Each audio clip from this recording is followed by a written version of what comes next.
কোথাও ঘুরতে যাওয়া যতটা মজা ঠিক ততটাই সাজা বুক করতে হয়। হ্যালো ভিউয়ার্স, আসসালামু আলাইকুম। কেমন আছেন সবাই? আলহামদুলিল্লাহ, আমরাও অনেক অনেক ভালো আছি। সকাল থেকে ভিডিওটা শুরু করছি। ভিডিওটা কিন্তু কালকের করা, আর আজকে আমি পোস্ট করছি। কালকে একদমই সময় ছিল না, তাই করতে পারিনি। হুট করেই প্ল্যান করা যে চিড়িয়াখানায় ঘুরতে যাব। তার আগে আমি আর কখনো যাইনি চিড়িয়াখানায়, আমার হাজব্যান্ডও যায়নি।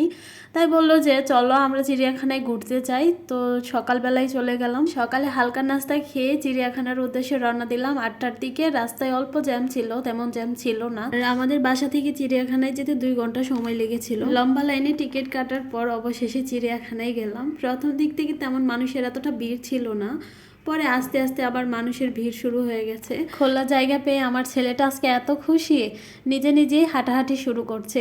কিছু দেখেছি, তারপর আমরা ঢুকেছিলাম জাদুঘরে। তো জাদুঘরে সব কিছু একটু একটু করে দেখছি।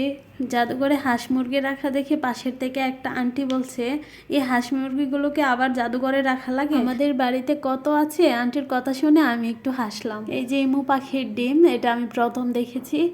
আর ওই ডিমগুলো আমি মোবাইলে দেখেছি, বাস্তবে কখনো দেখিনি। গুইসাপের ডিম, উট পাখির ডিম, মানে সবগুলোই আমি মোবাইলে দেখেছি, বাস্তবে দেখা হয়নি। আর যেহেতু চিড়িয়াখানায় আমার প্রথম যাওয়া, তাই দেখছি। সাদা পাঙ্গাস ভেবে ভুল করা সেই মাছের নাম কি? এলভিনো টাইগার শার্ক। প্রথমে আমি এই মাছটাকে সাদা পাঙ্গাসই ভেবেছিলাম। এখানে অনেক রকমের মাছ আছে, দেখে শেষ করার মতো না। বিভিন্ন ধরনের মাছ, নাম না জানা, তাও নাম এখানে লেখা আছে কোনটার কি নাম।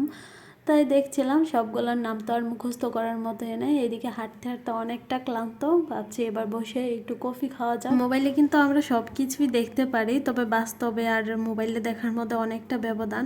চিড়িয়াখানার ভিতরে যাওয়ার পর থেকেই শুধু হাঁটছি আর হাঁটছি, রাস্তা শেষ হচ্ছে না, দেখারও শেষ হচ্ছে না। ওয়াসিরও কিন্তু অনেকটা পানি পিপাসা লেগেছে, ও বলতে পারছে না, হাত দিয়ে দেখিয়ে দিচ্ছে বোতলটা।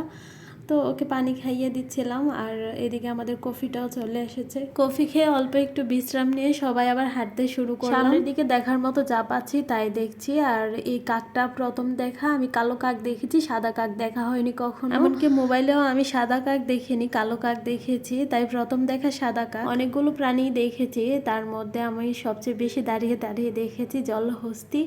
আর জলহস্তি অনেকগুলো পানির মধ্যে গোসল করছে আর কেমন করে শব্দ করছে। প্রথম দিকে উপরে একটাও ছিল না, পরে এ দুটো আবার উপরে চলে এসেছে, আবার পানিতে নেমে যাচ্ছে। এদিক থেকে আমরা সবকিছুই দেখেছি, এখন চলে যাচ্ছি, মানে যাওয়ার পথে যেগুলো পাবো আমরা সেগুলোই দেখবো। চিড়িয়াখানা থেকে বের হয়ে আমরা দুপুরের খাবার খাবো, তারপর আবার যাব বোটানিক্যাল গার্ডেনে। যাওয়ার সময় এই হরিণগুলো দেখেছিলাম, আমার কাছে খুব ভালো লেগেছে।